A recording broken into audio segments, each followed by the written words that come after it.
কলকাতা থেকে মাসি শাশুড়ি এত বড় একটা তাল পাঠিয়েছে, তো তাল তো আমি ছাড়াতে পারি না বলতে ভুল, আগেরবার ছাড়িয়েছি পারি, তবে এবার আর আমার সে টাইমটা ছিল না। তো বরকে বললাম যে 2 দিন হয়ে গেছে তালটা এনেছে, একটু তালটা ছাড়িয়ে দাও, যার কারণে ও তালটা ছাড়িয়ে দিয়েছে। তো তালটা ছাড়িয়ে দিতে তো অত টাইম লাগে না, কিন্তু তার পরের কাজগুলো করতে অনেক টাইম লাগে। তালের বড়া বানানো প্রচুর ঝামেলার একটা বিষয়, তো যার কারণে তালটাকে ভালো করে তালটা অনেক দূর থেকে এসেছে, যার কারণে একটু তিতো তিতো লাগছিল, যার কারণে ভালো একটু জাল দিয়ে নিই। তারপরে নিয়ে তালের বড়া বানানোর জন্য যা যা লাগে ময়দা, সুজি, চিনি, নুন।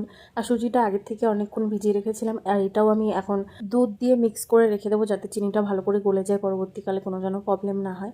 আর এই যে এখানে সুজিটা যেটা ভিজিয়ে রেখেছিলাম সেটার মধ্যেই ময়দাটার মিক্সটা দিয়ে দিলাম, এরপরে দিয়ে দেবো তালটা, দিয়ে ভালো করে মিক্স করে আবার কিছুক্ষণ রেখে দিতে হবে, তাহলে বড়াটা ভালো ফুলবে। আর তালের বড়া যদি না ফুলে একদম শক্ত লাগে, আমার একদম খেতে ভালো লাগে না, যার কারণে আমি এরকম করেই বানাই যাতে তালের বড়াটা ভালো ফুলে, ভেতর থেকেও নরম হয়, খেতেও যেন ভালো হয়। আমার একদম ভালো লাগে না শক্ত বড়া, অনেকেই আছে বড়া তালের বড়া বানায় অতিরিক্ত শক্ত হয়ে যায়। আমি সত্যি পিঠে টাইপের যে কোনো জিনিসই একটু নরম হলে আমার খেতে ভালো লাগে। তো দেখো আমার বড়াগুলো ভাজা হয়ে গেছে, সবাই দেখেই বুঝতে পারছো যে বড়াটা কতটা ফুলেছে, আর বড়া ফুললেই ভেতর থেকে নরম। কেমন লাগলো জানি।